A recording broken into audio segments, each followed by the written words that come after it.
রোজিনাস ক্লাবের সমস্ত মৎস্য শিকারী বন্ধু এবং ভিউয়ার্স বন্ধুদের স্বাগত। আপনারা ব্যাকে যে পুকুরটি দেখতে পাচ্ছেন এটি হচ্ছে হাকিমপুর বেড়ে পুকুর। এই পুকুরটি হচ্ছে হুগলি জেলা হাকিমপুর এলাকায় অবস্থিত। হাকিমপুর এলাকাটি হচ্ছে চন্দননগর স্টেশন থেকে নসিবপুর মোড় যাওয়ার পথে যে হাকিমপুর এলাকা পড়ছে।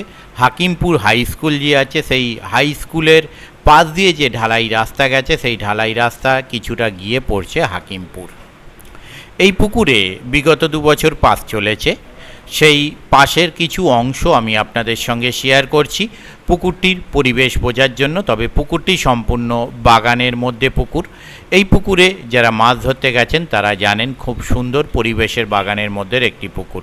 তবে হ্যাঁ, যেহেতু বাগানের ভিতরের পুকুর, বর্ষাকালে যদি মাছ ধরার সময় জল হয় সেখানে অবশ্যই একটু কষ্টকর ব্যাপার, তা না হলে কিন্তু খুব সুন্দর পরিবেশ পুকুরটি। এই পুকুরে আগামী দিনে আবার পাস শুরু হতে চলেছে। আগামী দিনে যে পাস শুরু হবে তার সামান্য কিছু তথ্য আমি আপনাদের সঙ্গে শেয়ার করছি, আপনারা একটু জেনে নিন।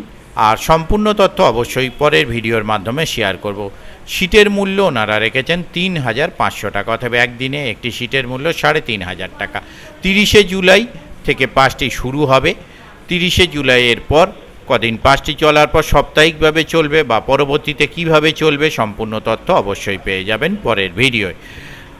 ওনাদের কন্ট্যাক্ট নাম্বার আমি স্ক্রিনে ডিসপ্লে করে দিলাম। যারা সিট বুক করতে ইচ্ছুক তারা অবশ্যই ওনাদের কন্ট্যাক্ট নাম্বারের মাধ্যমে কন্ট্যাক্ট করে সিট বুক করে নেবেন। তবে আগামী দিনে যে কীরকম কি মাছ খাবে তা আমি বলতে পারবো না। বিগত বছরে শিকারী বন্ধুরা অনেকেই মাছ ধরে অনেক খুশি হয়েছেন, আনন্দ পেয়েছেন। বড় মাছ, মাঝারি মাছ, ছোট মাছ, বিভিন্ন রকমের মাছ শিকারী বন্ধুরা ধরেছেন, আমরা দেখেছি। কমিটি পক্ষ মাছ না দেখালেও যেমন বলেছিলেন গতবারে মাছ 8 কিলো পর্যন্ত কাতলা মাছ আছে, মাছ কিন্তু 8 কিলোর ওপরে 9 কিলো প্রায় 10 কিলোর গায়েও কাতলা মাছ কিন্তু উঠেছিল। অতএব কমিটি পক্ষ মাছের যে সাইজ জানিয়েছিলেন সেই সাইজ কিন্তু মাছ ছিল। এবারেও আশা রাখবো শিকারী বন্ধুরা যেন বড় মাছ পান। দেখতে পাচ্ছেন বড় মাছ, ছোট মাছ সব রকমই আছে। আর এবারে কীরকম কি মাছ খাবে তা আগামী দিন এলেই জানা যাবে। দেখতে থাকুন বাকি ভিডিও। ধন্যবাদ।